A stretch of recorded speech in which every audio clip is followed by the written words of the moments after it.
నా బ్రతుకు ఇలాగే ఉండిపోతుందేమో అని అనుకుంటూ ఉంటాం. కానీ గుర్తుంచుకోవాల్సింది ఏంటో తెలుసా, ఆ సమయంలో కూడా దేవుడు నీకు తోడుగా ఉన్నాడనే సంగతి తెలుసుకోవాలి.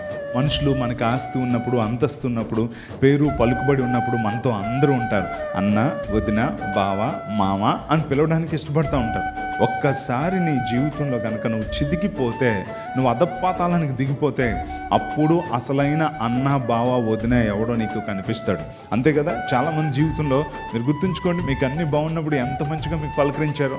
అందుకని నిజమైన స్నేహితుడు ఎప్పుడు మనకు కనిపిస్తాడంటే, మన కష్టాల్లోనూ మన కన్నీళ్ళలోనూ ఎవడైతే మన పక్కన నించుంటాడో వాడే నిజమైన స్నేహితుడు. ఏమండి, దేశంలో ఉన్న వాళ్ళందరూ నించుంటే నిన్నేమైనా తప్పించగలరా? దేవుడు ఒక్కడు నించుంటే నిన్ను దేవుడు అన్నింటి నుంచి తప్పించగలడు. అందుకని నీ ప్రక్కన 100 మంది నించోలేదే అని బాధపడొద్దు. నా ప్రక్కన ప్రభువు నించుంటే చాలు. ఎందుకోసం తెలుసా?